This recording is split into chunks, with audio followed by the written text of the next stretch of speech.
ಇಲ್ಲಿ ರವಿ ಅವರೇ ಒಂದು ಮಾತು ಹೇಳ್ತೇನೆ. ಇವತ್ತಿನ ಒಂದು ಜೀವನಕ್ಕೂ ಹಳೆಯ ಜೀವನಕ್ಕೂ ನೀವು ನೀವೇನು ಚಿಕ್ಕವರಿರೋದ್ರಿಂದ ನಾನು ಕಂಪೇರ್ ಮಾಡಕ್ಕೆ ನೀವು ಹೇಳಾಗಲ್ಲ. ನನ್ನ ಕಾಲದ ಜೀವನದಲ್ಲಿ ಗಂಡ ಹೆಂಡತಿ ಮದುವೆ ಆದ್ರೂ ಕೂಡ ಎಷ್ಟೋ ದಿನ ಎದರ ಬದರ ಬರ್ತಿರ್ಲಿಲ್ಲ. ಹೌದು. ಮದುವೆಗಿಂತ ಮುಂಚೆನೇ ಇಲ್ಲಿ ಎಲ್ಲವನ್ನೂ ಮುಗಿಸುತ್ತಾರೆ ಇವತ್ತಿನ ದಿನಮಾನಗಳಲ್ಲಿ. ಫಾರ್ ಎಕ್ಸಾಂಪಲ್, ನಿಮಗೆ ಮದುವೆಗಿಂತ ಮುಂಚೆ ಆರತಕ್ಷತೆ ಅಂತ ಮಾಡ್ತಾರೆ. ಆರತಕ್ಷತೆ ಆಗೋದು ಯಾವಾಗ? ಮದುವೆ ಆದ ಮೇಲೆ ಆಗ್ಬೇಕು. ಮದುವೆಗಿಂತ ಮುಂಚೆ ಆರತಕ್ಷತೆ ಮಾಡ್ತಾರೆ ಅಂದ್ರೆ ಅದಕ್ಕೆ ಉಲ್ಟಾ ಪಲ್ಟಾ ನಡೀತಾ ಇದೆ ಅಂತ.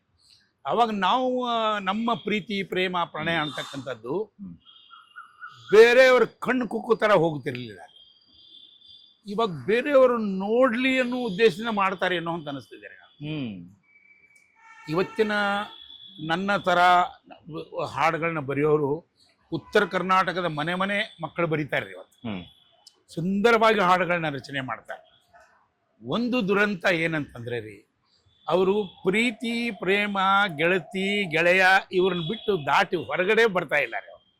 ಭಗವಂತ ಅವ್ರಿಗೆ ಬರೆಯೋದು ನಾಲೆಜ್ ಹಿಂಗೆ ಕಲೆಯನ್ನು ಇಂಥ ಒಂದು ಭದ್ರವಾಗಿ ಕೊಟ್ಟಾನಲ್ಲ, ಅದನ್ನು ಅವ್ರು ಅರ್ಥನೇ ಮಾಡ್ಕೊಳ್ತಾ ಇಲ್ಲ ರೀ.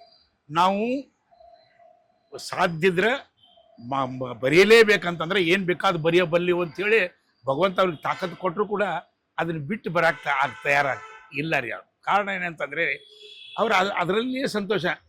ಸರಾಯಿ ಕುಡುಕ, ಆ ಸಾರಾಯಿ ಕುಡುಕನ ಥರ ಆಗಿಬಿಟ್ಟಿದೆ ರೀ.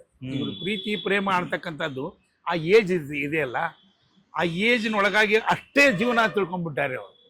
ಅದರಲ್ಲಿ ಬರೀತಾರೆ, ಅದರಲ್ಲಿ ಸುಖ ಕಾಣ್ತಾ ಇದ್ದಾರೆ.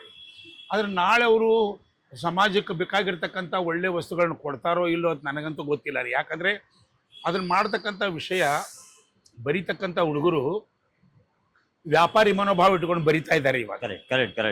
ಈ ವ್ಯಾಪಾರ ಆಗ್ತಾ ಇದೆ. ಅದು ವ್ಯಾಪಾರ ನಿಂತಾಗ ಅವ ಬರೆಯೋದನ್ನ ಬರೆಯೋ ಮನಸ್ಸು ಕಳ್ಕೊತಾನೆ ರೀ. ಇಂಥದ್ದು ಭಾಳ ನೋಡಿದೇನ್ರಿ ನಾನು. ಅದನ್ನು ಮೆಟ್ಟಿ ಬೆಳೆದವ್ರಿ ನಾವು.